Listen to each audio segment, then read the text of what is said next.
Halo teman-teman semuanya, jumpa lagi dengan saya Bang Kowi. Di video ini saya akan membahas seputar pemberkasan untuk teman-teman P3K tahap 2. Oke teman-teman, sebelumnya saya ucapkan selamat buat teman-teman P3K tahap 2 yang udah nerima pengumuman. Dan untuk teman-teman yang masih menunggu pengumuman, ya saya doakan semoga pengumumannya sesuai dengan hasil yang diharapkan oleh teman-teman semuanya. Nah teman-teman, saya akan membahas terkait pemberkasan agar teman-teman bisa mempersiapkannya dengan tenang, tidak gerusa-gerusu, tidak panik, dan tidak overthinking ya. Oke, langsung aja kita bahas. Teman-teman, di channel saya ini saya sudah sangat sering membahas tentang pemberkasan, dan teman-teman juga bisa menyimaknya di playlist atau daftar putar video di channel saya. Di situ ada playlist pemberkasan, di situ sudah saya bahas, dan semua pembahasan saya tidak ada yang bersifat menakut-nakuti. Nggak ada yang nakut-nakuti. Semuanya yang saya bahas adalah sifatnya menenangkan. Karena ya itu tadi, teman-teman, di masa pemberkasan ini pasti teman-teman pada panik, pada overthinking gitu ya. Jadi saya di sini berupaya untuk memberikan gambaran sejelas-jelasnya tanpa clickbait, tanpa bertujuan agar teman-teman takut dan lain sebagainya. Enggak. Jadi saya secara belak-belakan membuka bagaimana pemberkasan itu. Nah, langsung aja teman-teman. Kita akan membahas tentang pemberkasan teman-teman nanti ya. Yang jelas, yang pertama adalah sampai di video manapun saya selalu mengatakan sampai detik ini bahwa pemberkasan itu bukan ajang seleksi lagi. Pemberkasan adalah proses pendataan diri teman-teman sebagai calon pegawai ASN ya. Jadi teman-teman nggak perlu takut gitu terkait proses pemberkasan ini karena sudah nggak ada seleksi lagi gitu loh. Nah, terkait nanti takut TMS gitu, saya pikir TMS itu sangat jarang dan sangat kecil kemungkinannya terjadi. Kalau teman-teman ingin menengok di pemberkasan di tahap 1 kemarin, coba dilihat di informasi BKN dan BKD wilayah gitu ya, di platform mereka. Berapa jumlah yang TMS? Bisa dipastikan rata-rata 0 gitu. Biasanya muncul 1 atau 2, itu pun yang TMS. Bukan karena TMS bener-bener TMS, tapi karena memang biasanya lumrahnya ya mengundurkan diri secara sengaja, atau mengundurkan diri tanpa sengaja alias meninggal ya. Nah, terkait TMS lain, terkait ijazah kejuruan yang tidak sesuai dan bla bla bla, saya pikir tidak perlu takut karena selama teman-teman udah beres, ya itu sudah dianggap secara nomenklatur ya udah serumpun gitu. Oke, yang pertama ini akan saya bahas detail untuk pemberkasan di sektor cek kesehatan, karena banyak pertanyaan terkait pemberkasan di cek kesehatan ini. Oke, langsung aja teman-teman. Pada intinya, apapun hasil dari cek kesehatan yang sudah teman-teman terima dari dokter nanti, bagaimanapun bunyi penyakit-penyakit yang telah didiagnosis muncul, selama di dalam surat kesimpulan dokter itu menyatakan bahwa teman-teman dinyatakan sehat, atau bertuliskan dengan gangguan tertentu tapi tidak mengganggu pekerjaan atau bisa bekerja dengan baik dan lain sebagainya. Biasanya sih kalimatnya beda-beda ya, tapi intinya mengarah ke hal yang sama, yaitu tidak mengganggu pekerjaan, maka dipastikan aman 100%. Itu perihal kesehatan. Banyak yang tanya terkait, yang paling banyak sering tanya terkait cek kesehatan di sektor HIV. Bagaimana kalau mengidap HIV? Nah teman-teman, tidak semua formasi instansi dalam cek kesehatan itu menspesifikkan untuk cek HIV. Kebanyakan rata-rata nggak ada yang spesifik, langsung secara umum pokoknya cek kesehatan, nanti udah paham pihak rumah sakitnya. Nah rata-rata kita tidak ada cek HIV. Jadi ya teman-teman nggak usah khawatir ya. Jadi nggak akan dicek. Jadi aman-aman aja. Misalnya biasanya teman-teman ada yang mungkin katakanlah pernah didiagnosa terkena HIV begitu. Teman-teman juga nggak usah khawatir karena biasanya rumah sakit akan kooperatif. Karena apa ya, kayak HIV itu kan tidak selalu bersumber dari hal yang negatif gitu ya, paham ya? Bisa aja itu akibat tertular atau apa. Itu nanti dokter pasti akan kooperatif mengajak ngobrol untuk bagaimana caranya hasilnya tidak HIV. Biasanya disuruh untuk mengonsumsi obat atau mengonsumsi makanan atau minuman ini dan itu dan lain sebagainya untuk melaksanakan evaluasi selama beberapa hari, lalu disuruh cek lagi.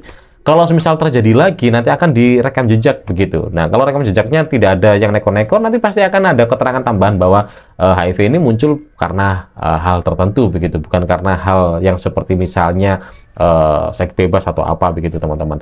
Jadi nggak usah khawatir teman-teman ya. Jadi insya Allah cek kesehatan, insya Allah aman teman-teman. Pokoknya teman-teman kan sehat ya, sehat secara jasmani. Nggak mungkin dong kalau jasmani nggak sehat, buktinya bisa seleksi gitu. Dan secara mental juga sama, selama apapun yang muncul dalam diagnosis mental teman-teman, kalau dinyatakan tidak mengganggu, ya nggak apa-apa begitu loh ya. Jadi nggak usah khawatir terkait cek kesehatan, oke? Nah, cek kesehatan saya pikir sudah beres saya bahas dan semoga teman-teman bisa tenang. Berikutnya kita akan bahas terkait untuk pemberkasan ya. Yang pertama adalah pemberkasan data diri. Tidak perlu gerusa-gerusu, aduh ini dataku kok beda ya antara KTP sama ijazah. Kok beda ya, akhirnya gerusa-gerusu pengen mengganti data nama. Saya pikir nggak perlu gerusa-gerusu teman-teman ya. Perlu teman-teman perhatikan bahwa poin utama dalam data diri, poin utama yang paling utama adalah NIK teman-teman. Jadi NIK-nya teman-teman, nomornya teman-teman. Kalau NIK teman-teman udah terdata sebagai warga sipil, ya udah beres. Terkait data teman-teman, data diri nanti ada perbedaan misalnya, nggak usah panik. Nanti BKN akan menyesuaikan dengan ijazah teman-teman. Nah, ini catatan terpenting. Teman-teman nanti kalau BKN akan menyesuaikan dengan ijazah, teman-teman nggak usah cerewet, nggak usah bilang, "Duh, Pak, jangan disesuaikan ijazah, sesuaikan dengan KK atau KTP atau akta, karena yang benar yang ini." Nggak usah cerewet gitu. Karena rata-rata SK itu lumrahnya akan menyesuaikan dengan ijazah. Alasannya adalah ijazah itu relatif sudah nggak bisa diubah. Kalau teman-teman mengajukan pengubahan, ijazah nggak bisa diubah, biasanya dapat keterangan aja gitu. Jadi ya udah, biarkan aja sesuai dengan ijazah. Nanti teman-teman mengubah data diri teman-teman di KK, KTP, dan akta. Karena ketiga hal ini bisa diubah. Kita bisa mengubahnya ke capil untuk akta kita. Setelah akta udah berubah, kita penyesuaian KK untuk namanya kita ubah sesuai dengan akta yang baru, dan seterusnya. Itulah kenapa banyak berkas-berkas penting itu disesuaikan dengan nama di ijazah, walaupun nama di ijazah sebenarnya salah, tapi ya udah, itu data yang dianggap benar karena penyesuaian untuk penyamaan data. Itu terkait berkas ya teman-teman.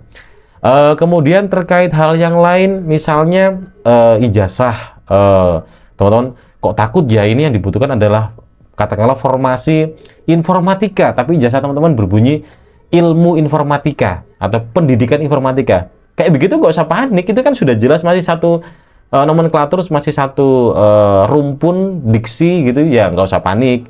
Jadi ya santai aja, pokoknya rumusnya begini kalau saya. Kalau di seleksi administrasi awal beres, maka bisa dipastikan di pemberkasan juga akan beres begitu loh. Dan nggak akan ada tiba-tiba ini nggak linear, nggak mungkin. Nanti pasti akan ada yang keterangan menerangkan bahwa itu masih satu rumpun begitu ya, karena ada nomenklatur yang menjelaskan gitu. Nah, misalnya teman-teman khawatir misalnya, ya silakan teman-teman nanti bisa minta surat keterangan dari kampusnya bahwa jurusan teman-teman masih satu rumpun dengan formasi yang diambil. Itu ya teman-teman ya, itu terkait untuk cek di pemberkasan yang biasanya bikin teman-teman takut gitu. Nah, kemudian berikutnya terkait pengisian data, teman-teman nggak usah takut mengisi dan salah mengisi, karena nanti akan ada selama proses kemarin-kemarin yang sudah berlalu ya, dari angkatan di atasnya teman-teman, itu akan ada masa revisi. Jadi nanti teman-teman yang datanya misal salah mengisi, salah mengunggah, nanti akan dinotifikasi. Jadi nggak usah takut salah gitu loh ya, nggak usah takut, nanti akan dikabari sama BKN bahwa datanya salah, perlu perbaikan. Nanti ada yang namanya BTS, berkas tidak sesuai gitu ya. Jadi nggak usah takut, karena BTS itu beda dengan TMS. Kalau BTS itu kan masih bisa diperbaiki gitu. Dan insya Allah teman-teman ya, intinya pemberkasan ini pasti aman lah, dan nggak usah panik gitu ya.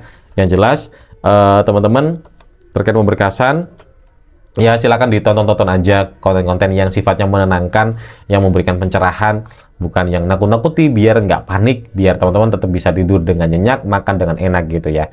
Itu terkait pemberkasan yang mungkin perlu saya bahas ulang di video ini untuk teman-teman yang P3K tahap 2 yang sedang menunggu informasinya untuk kelulusan, dan juga yang sudah menerima kelulusan gitu ya.